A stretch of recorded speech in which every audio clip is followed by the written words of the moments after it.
Hi guys, Peter Baltus, and you're watching CMS TV.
Chris Aiken presents, and I, of course, am Chris Aiken, back once again with another great interview. And this is a great honor for me as a huge fan of this band. I have been loving this band. I don't even want to say how long, because it's scary that this band's even been out that long, but I've been a fan for a while. They are back with a killer, and I do mean killer, new album called HELLRIOT. It's out on May the 19th here in the States, and here to talk all about it is the great guitarist of the band, Mystic Prophecy, Mr. Marcus Pohl. Marcus, how are you? I'm fine. Hi, guys. How are you doing everywhere? It's great to have you, man, and it is definitely great to have HELLRIOT. What a fantastic follow-up to Metal Division, man. Let's just start there, man. Great job not staying in the exact template of Metal Division, but growing without giving up anything that you gained with Metal Division. Yes, of course. We love the sound of Metal Division. I guess that was another step for the band. And we wanted to write songs they fit to the sound, like a mixture between real hard heavy metal, perhaps with a little influence of the Bay Area thrash bands. Right. And on the other hand, we love all the American style, like, country rock and country metal, and the mixture of that. So we crossed a little bit everything and mixed everything. And I guess we crossed the line. We never did this. And we never had like 6 songs, pure metal, and like 5 songs, a little bit of rock, but still metal. That was so great to work with, because we had a lot of time, of course. There was COVID and nobody's got to do anything. So we went back home and recorded our new songs. Right. Now I do want to ask you, though, you guys had, I think, some of the most success, like commercially success, with the last record. It did really well. It performed really well for you guys. And a lot of bands would, once they find success, they just try to exactly copy it. And you guys didn't do that. You took some risks on this new record. Was that thought out on purpose, or is it just the way that you wrote the songs this time was just a little bit different from the last record? No, it's just the way we write songs. No, we don't care about the last album. We knew that there were some songs we played live, and of course we experienced some really good audiences. And but we didn't care about that. If you repeat it, why should we do the same? Because we had this album already, and it's done, and everybody who wants to listen it can. So let's do the next step. Let's try something else. But on the other hand, it's still Mystic Prophecy, and it ever will be. Right. Do you think that, you mentioned the pandemic, do you think that time away, or that time that was kind of lost, was good for the band, to where maybe now the next record you'll purposely take another long time? Or do you think that that's just a one-time deal that just happened to work for you? Yeah, but for us, it was not a wasted time, because we did the new album. Right. but of course, it is a bit of wasted time because we couldn't tour. Right. Perhaps the album would have some other songs if we've been on tour, but it is what it is. And I guess we had this situation and we had to deal with it. And everything we did is because we had this situation and we had the time. There was like, I guess I recorded my guitars in January, and Leah did the vocals like the whole year, but why not? We had the time and we changed some guitars anyway.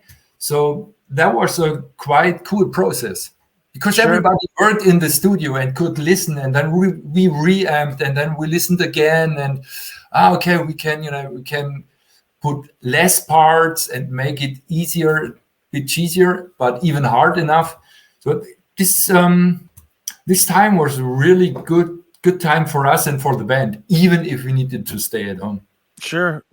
How did you resist the temptation to keep changing things? Because I know a lot of musicians, and you guys are never satisfied with anything that you do.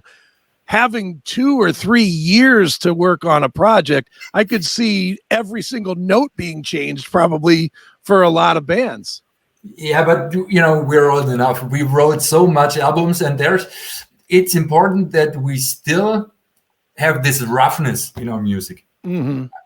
Mystic Prophecy lives a little bit with that we have this roughness, and you just can keep it if you write a song, and then there's one point you feel, okay, now it's gonna be too cheesy. Let's keep it like it is. And that's the way we write the songs. And so it kept us back. That's good. Right, definitely. Now, for me as a fan of your band, I know I can tell a Mystic Prophecy song 2 seconds in. You guys have a very distinct style and a very distinct sound, especially your guitars. And yet with that, you always are able to venture a little bit and create new pieces. Is that something that you work on? Not so much creating the new stuff, but always focusing on what you've done in the past so that the sound doesn't change too much. We have there was this one point in my life where I decided I'm never going to be the fastest guitar player or like playing 200 notes in 1 second. Right. So I decided, let's form a special sound, a special feeling, like a wall of sound coming out of the box. And this is the way I like the riffs, and this is the way I write all the riffs. And Leah loves that as well. He's like, just keep it simple, but you need of course you need your technique, and but it needs this hardness and this roughness, and this is the way we write the songs, and this is the way we decided to play all the songs when we are on stage. So we know exactly how far we can go and how many things we can change, but it needs to be listenable that you're still Mystic Prophecy. Sure. Do you? But there's, we evolved, man. I mean, if you listen right now to the old, like Savage Souls, to the old albums, and then listen to the new one, you can listen. We did something else. There's like one step after the other, but it's really interesting to have this one album after another and just listen to 1 or 2 songs, then of the next album, and then of the next album, you can see how we evolved our sound and our songs. Sure. Where do you think, for you as a guitar player, does the evolution come from? Do you listen to other bands? Do you go and listen to, I don't know, the new Primal Fear or something and say, oh, I like what he's doing there, or I wouldn't mind adding that to what we do? Or do you just play all the time and then you find new things? It's a mixture of everything, but I'm not interested in these German bands. I'm more in the American style. And I listen to a lot of bands like Brantley Gilbert or stuff. Okay. That brings another attitude, Mm-hmm. I love this attitude, and this is, even if I love like Primal Fear because they're almost neighbors. Sure. But I more love the American way, and this is really cool because working with the young guys like Ivan, our other guitar player, Yes. or Hanno, our drummer, they bring the fresh stuff in the band, and they bring new influences, and they influence me a lot too, because they say, come on, this sounds old. Can you make it like that? Right. And they just change your mindset. And I love to play with the young guys because they always have new ideas, fresh ideas from another view, because they don't know like the old Accept stuff and everything. Of course they know, but they're into total other bands too. I never heard about them, but it's really nice to get the new stuff and get the new influences. Right. Definitely. Well, you mentioned Even. I wanted to talk about him a little bit. He's amazing. I mean, he's fucking sick in his head. I mean, his presence in the band, it makes a big improvement in an already good formula. Now, he's obviously known for his other work, but he's also a production guy. How much input did he have to the recording and in the production of these recordings? Did he do that as well as just playing, or what? I know we all play, and then we send it to Leah. Okay. And he did everything in the Prophecy Studios. So just the sounds, and then we send it to Hendrik, to Sweden. And I guess it's the whole process, and it's the songwriting too. You can have a huge sound, but if you play too much or you play the wrong stuff, it wouldn't sound like that.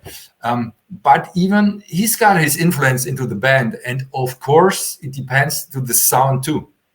Right, certainly. And I will say this one and Metal Division as well, biggest sound you guys have ever captured. The last two records are they sound like they're being performed in arenas, which is just, I'm sure that's exactly what you were going for, right? Yeah, that would be nice. Playing arenas is really nice, and playing the huge festivals, but I will love playing small shows too. Right. But of course, when I write songs, there was this one sentence from, I guess it was somebody of Def Leppard, who said, if you want to play the huge arenas, write songs for the new arenas. And I don't know if we did that, because it's my own songs, but I guess you need to have that in your mind. How does it sound if there's like a huge PA and you play it live, and can you bring that, do this overdub, or you won't if you don't play the overdub? Is it even bigger without another track? This is everything I have in my mind. Could I push the deep guitars even more if I don't have an overdub on that? This is, everything I think about. Right. Well, it's definitely working. I mean, the sound is great. The music you're capturing is great. I'll tell you what, Marcus, let's take just a quick break here. I'm going to give people a little taste of Metal Division. I'm going to play the video for Metal Division, give them a little taste of that so that they can see where we're coming from, and then we'll end with HELLRIOT so they see where we're at. But for now, we're going to take a quick break. This is the video for Metal Division. It is Mystic Prophecy, and it is Chris Akin Presents.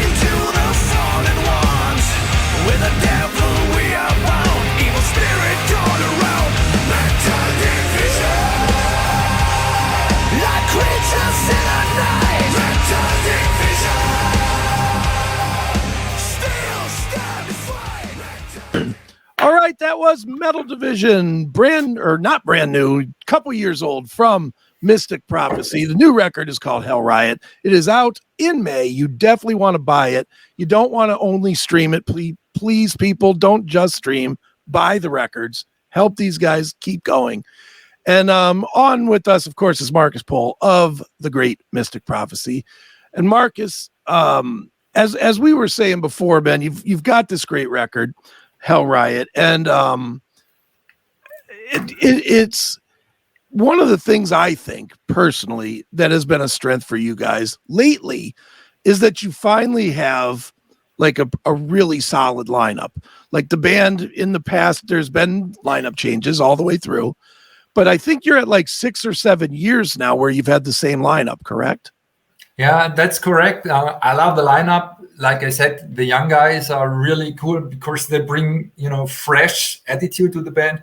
And I guess the problem is, and everybody forgets that, we all have our day jobs. We work like 10, 12 hours a day, and then we go to the studio making music. And this is really hard. And I can understand everybody who says, come on, I'm 40 now. I want to have a bit time for my family, for my kids, everything. That's totally cool. I'm totally cool with that. So I never would blame one of my old musicians, but we just kept it going on. And we have we started to make some rest, and so we can have rest. But we are so into the music, so into the band. And I guess in this January, we've been on tour, and I had like a 20 years anniversary in the band with Mystic Prophecy. Right. When I started playing with them, and this is so cool. We all want to keep it running, because it's an old thing and we have it in our hearts. And I cannot come home and then have my feet on our couch. That's not the stuff we love. We need to make anything. Right. No, you're right. And I just think too, now that you've had this solid lineup for a longer period of time, I think it's really helped you guys grow as a band because you're not constantly working in a new person and having to figure out how they work, how the new bass player plays with the new drummer or whatever. Yes. There's a very solid infrastructure now for Mystic Prophecy. Yes, it is. And that makes it a little bit, we grow together, and it makes it very easy on stage because, we know, like even if the bass is on the other side from time to time, but we know how everybody sounds, how to set the amps. Just go on stage, set your stuff, and we're fast. And that keeps us, that gives a feeling of security on stage. Sure. And of course, on writing the songs too. Right. Absolutely. Well, speaking of writing the songs, which songs on HELLRIOT came out super, super easy, and what was the most difficult one? Well, there were a lot of difficult stuff. Yeah, I guess it changed a bit.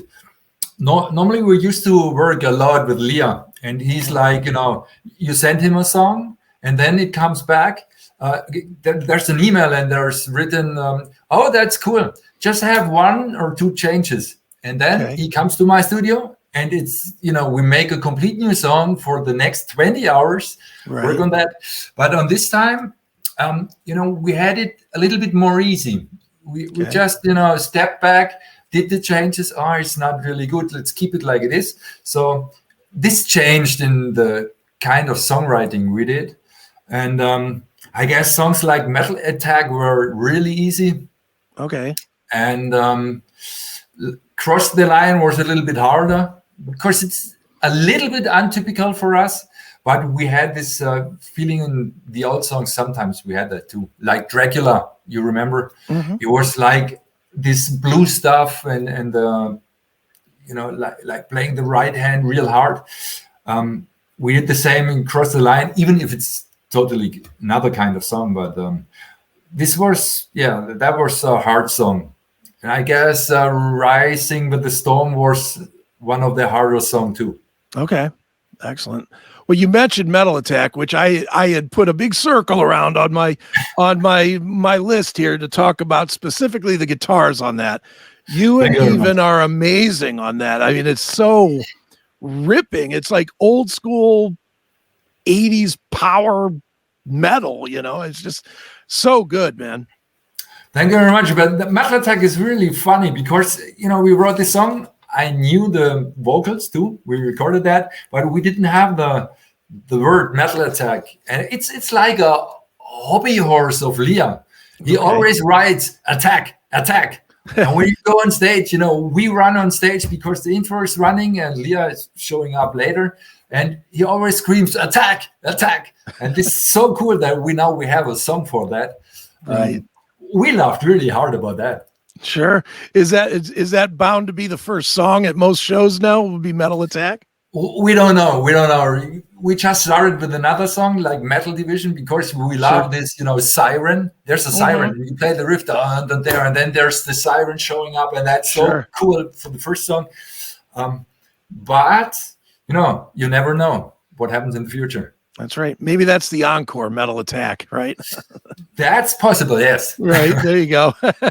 Very good, man. Well, since we're talking about touring, Marcus, what are the plans for touring? Are you doing the festival runs? Are you doing Europe? Is there any possibility I might see you on this side of the pond? I mean, what are we looking at? We'd love to play over there on the other side of the ocean, but let's see. Right now, we just came back from a tour with Gravedigger. Great. And we played like 16 shows in a row. That was really hard. But it was quite cool because the off days are, I fucking hate the off days. So right. We just came back, and that was really a blast for us. Huge. The crowds were like genius. It was so great. And now we plan the festivals. It's going to be a lot of festivals and open airs, and we look forward to do that. We still plan until the end of the year, and there are a lot of shows. And if it's up to me, I would go to America like tomorrow. Right, I hear you. Which festivals are you playing, if you can say? Can you say which ones yet or no? Yeah, there are some festivals, but I don't have the schedule in my mind because it's everything is so fresh and everything changes. Sure. I mean, is it Wacken or no? We won't play Wacken. We won't play. We play on a big amount of like smaller festivals. Okay. And we love that because we can have the better slots. So people will remember better if you play like later, but not in that huge festival because they were like the huge bands like Sabaton and everything, and then everybody knows, Sabaton was great, and there was this one band, but I can't remember the name. Exactly. Yeah, that is kind of the weird thing especially about the Wacken Festival. It's just, I mean, it's amazing. I watch like they do the live stream here, because I'm not there obviously, and I watch it like a mental patient for the whole 12 hours. But if you ask me at the end of the 12 hours, well, who was the first band that played? I have no idea. It's just too much. But on the other hand, if you see just the stream, you need to imagine they have like 8 or 10 or whatever stages, and there's a huge area where you can buy stuff, and there's like a market and like a fair, and you're just there, and it's too much for everything. But it's great. It's a great time to be there. Of course, if you can be there, go. Right. If you can be there, go. And if you're going to play there, you better bring your A game too. That would be nice. But to be honest, as a band, you don't see so much because you fly in, you're just there for 1 or 2 hours. Then there's your show, and I guess 2 hours later, there's going to be the shuttle to the airport anyway. So. Right. You don't see that much because if every band would stay there and drink a lot, they could fill almost the infield with that. Yeah, that's true. So many bands. Yeah. No, you're right. You're definitely right. Well, Marcus, I'll tell you what, man, the new album, it is called HELLRIOT. I cannot praise this record enough. And I'm not just saying that because I'm on the phone with you here. I mean, I love it. I really, really am enjoying it. It's out May 19th. I encourage everybody to buy it. And Marcus, where should we tell people to go online to keep up with you guys, to buy the record, to get tour dates, all that stuff? Yes, of course. We share a lot on Facebook, but it is still, the platform for everything. Or you can go to our homepage, musicprophecy.com, I guess. I think it's .net. Yeah, I need to watch. I think it's .net. I could be wrong. And, this is where we keep you informed. Sure. Excellent. Well, one more time, Marcus, the new album, HELLRIOT, May the 19th. And Marcus Polt, thanks so much for joining me here on Chris Akin Presents. Yeah, it's mysticprophecy.net. There we go. Now we got it. And hey, I just say, keep it going. That's it. I know ticket prices rises up, but go to the festivals, go to the shows, and just show up and support the scene, because everybody, needs to stay alive. And it's not about earning money, bands like we have our day job. It's just right. We want to have fun, and it's even cooler to play for a bunch of guys than just for like 10 people. Right. We are in a good position. We play really nice shows and really big shows, but even we need your support. Absolutely. Well, everybody should be supporting Mystic Prophecy, HELLRIOT, May 19th. Marcus, thanks so much for coming on the show. Thank you very much. It was an honor for me. Absolutely.